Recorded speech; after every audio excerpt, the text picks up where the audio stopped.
Hello, welcome. Today I'm going to be testing some watercolor pens I bought. The specific pens I bought I believe are called Ohuhu. They were $10.49 from Amazon for 6. They also sell them in a 3-pack. Let's get started. In order to test these out, I obviously need the pens. I'll need some paper. I'm using Canson watercolor paper, 140 pound, a glass of water, and I'm using a pipette to fill them. Plus, I'm using some paint, of course.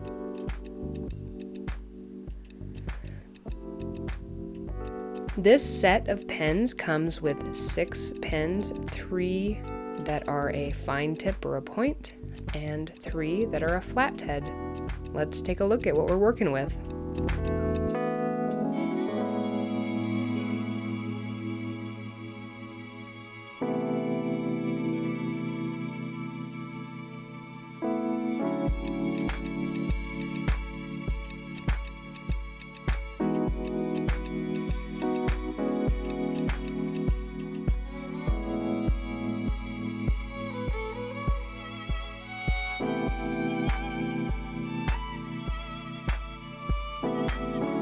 In order to fill these pens, you just screw off the back reservoir that's completely hollow.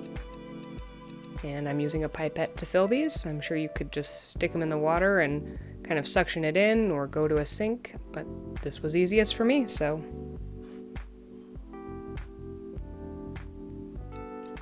In order to secure, you screw it back on. I found these nice. They didn't leak from the sides, which would obviously make an awful mess. And in order to get the water into the brush bristles, you just squeeze that back part of the container. You can see I got some bubbles. And in a minute, it will start to drip into my hands. If you squeeze enough water, it will come straight through the bristles. Once the bristles are saturated, you can use it just like a normal watercolor paintbrush. I took it into some dry paint I had here. It picks up the pigment quite nicely. And first impressions are it transfers it quite nicely. It's very pigmented, bold strokes.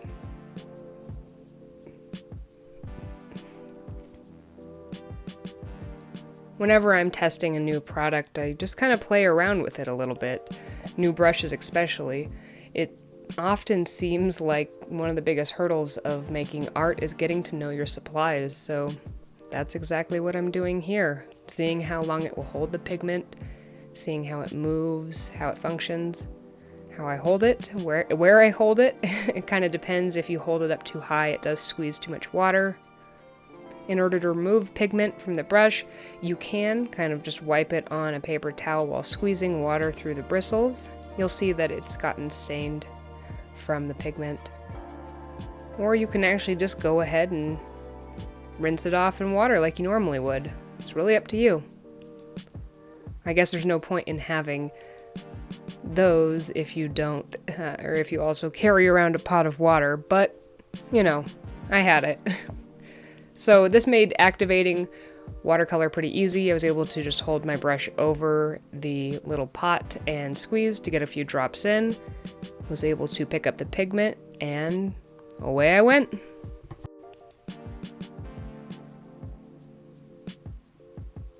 I next wanted to play around with one of the fine-tipped ones and just making some squiggles. You can see with the pigment, it's pretty good. You can squeeze water right out of there and make a big mess out of everything. It holds the pigment for quite a while. Overall, so far, I'm pretty happy with them. It gets a little more rough the less pigment you have on it, but I guess that's kind of typical. One thing I'm noticing is that because these bristles are not kind of a natural fiber or even a synthetic natural fiber, I think they're made of plastic, I believe. They are a lot stiffer, so there are certain things that might be better to use something like this for, like making a nice straight clean line was very easy to do.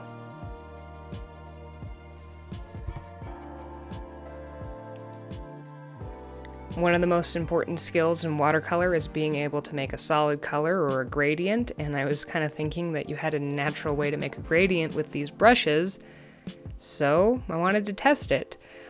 You'll see I'm not using all of the best practices. I'm going back in over areas which probably going to leave some streaks, so that part is my fault.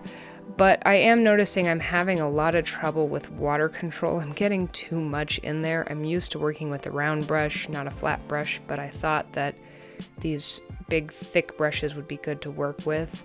And the water control part of it, maybe as I get more used to it, will make it easier. You'll see I got too much in there, and there's going to definitely be some pooling within that area. So I'd say 50% my fault. Next, I wanted to kind of try a different type of gradient. I wanted to go from one color to another. See how that worked. And oh, yeah, it works pretty good. I like that.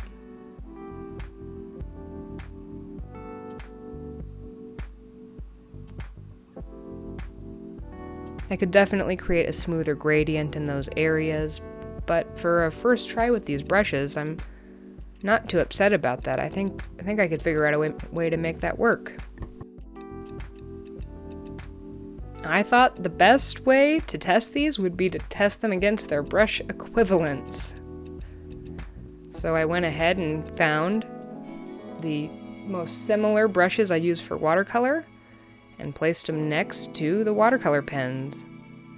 There's everything from a 2 to an 8. You'll notice my 8 is my most used and my most abused brush. Don't keep your brush in the water, kids. This is a PSA. So let's start with the smallest of the brushes. The way I'm going to be testing this is by trying to do several different techniques, so let's just make some quick lines. I apologize that this first test is a little out of frame. The next ones do get better. So testing line against line on the, I think that was a 2 or a 4 brush. Pretty good. Next thing is let's just make a solid object. I love how watercolor brushes drag. I don't know what it is about it, but that shape and that feeling is just wonderful.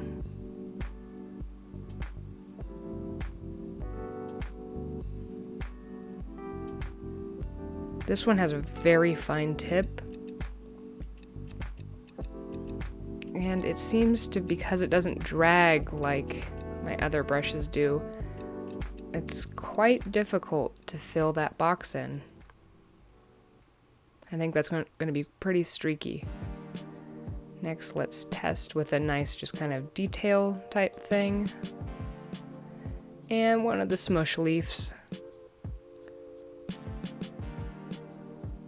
Seems to work pretty good. Yeah, that real fine, hard tip is really nice for doing detail work. Let's move up to the next step. And I'm noticing on this one that I get a more consistent line with the watercolor pen. So I guess that depends on what look you're going for. Do you want it to be more natural, or do you want it to be consistent? And I do notice that on the next one up, the brush does have more movement, so that's nice.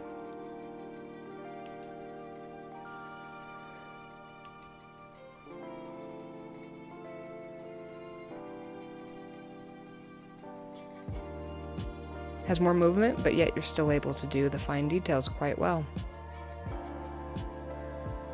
Let's test how many different sizes you can get from the brushes. Quite nicely defined for things like leaves.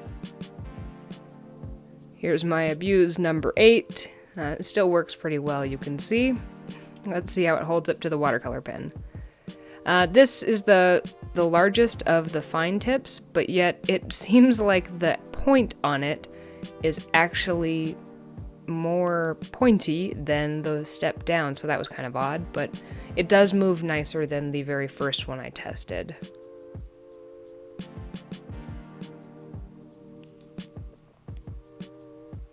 And I did get some loss of water control here, and as you can see, I'm not holding the reservoir part, so I'm not actually bumping on the body to get more water, so that's a little unfortunate. With a nice flat head brush I use sometimes for watercolor, you can turn it on its side and still get nice thin lines, but with these, the bristles are thick. You won't get you can't use the same brush for two things, really. But man, they make making boxes easier, even though there's a little loss of water control there. The other thing I'm noticing, and I think this is just a bristles thing, is you don't get that nice soft, supple look to the watercolor. It's a little more grainy, a little more streaky.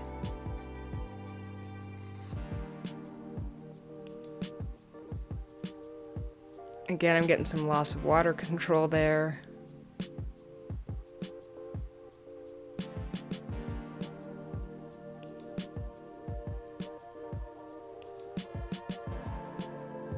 It seems like the ones with the larger bristles and must have a larger opening for the water, so it's harder to control how much water comes out at one time.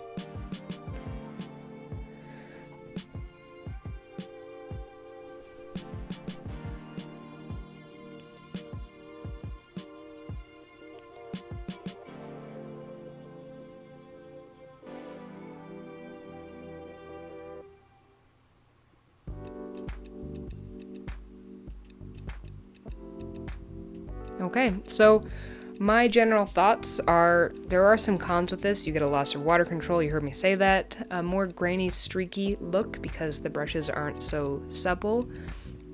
You can't get as many fine lines with flat brushes. Again, the stiffer bristles can cause some problems, but they could also help. That being said, these aren't necessarily meant to be used for all sorts of watercolors. They're meant to be made to travel with. So one of the pros is they're easy to travel with. Anywhere you don't want to take a glass of water with you, that might be kind of troublesome. They do seem well made. They're fairly versatile. I seem to have an easy time with gradients, so maybe that would actually make gradients easier. And they were nice and easy to fill. Thank you so much for watching. If you'd like to see more videos like this, please subscribe to my channel.